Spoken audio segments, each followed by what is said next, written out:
Augmented and virtual reality, specifically in Japan. So what is it?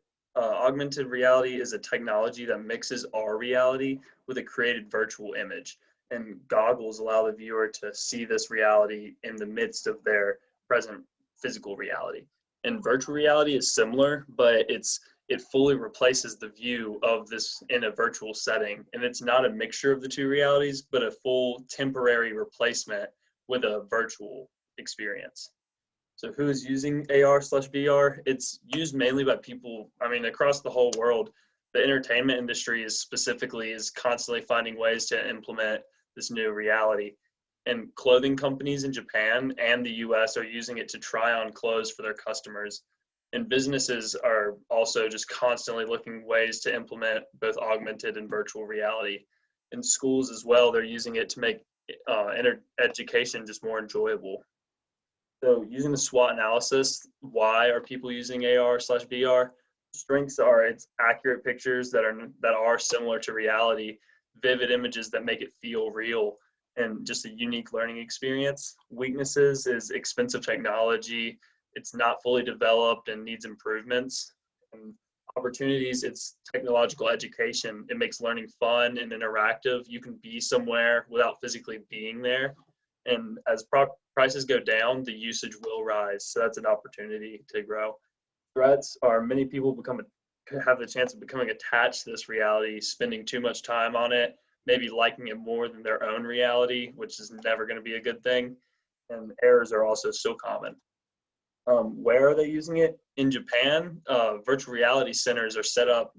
They're growing more and more, and you can go in and you can pay money and just play with all these virtual reality headsets and games, and it's like an arcade type setting. And there's 3 videos that you can watch about that. When are they using it? The idea of virtual reality was introduced in the 1800s. At this point, they just used mirrors to reflect an image through goggles.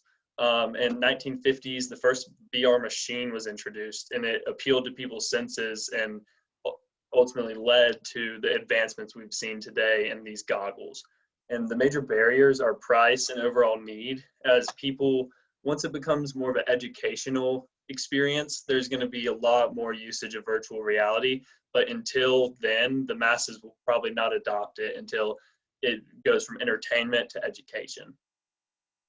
Solving sustainable goals. One was quality education. It creates an interactive experience in a classroom. Students could go to a rainforest and see animals and see plants that are not in their area, but they can physically see them and study them. And sanitation is also another one that virtual reality helps, because as COVID is still a threat in our society, people can, without leaving their house, they can have virtual experiences in-house. And so they can go on tours, they can be entertained with games, and it brings a world of entertainment without someone having to travel the world. 2 truths and a lie. Roughly 170 million people use VR daily.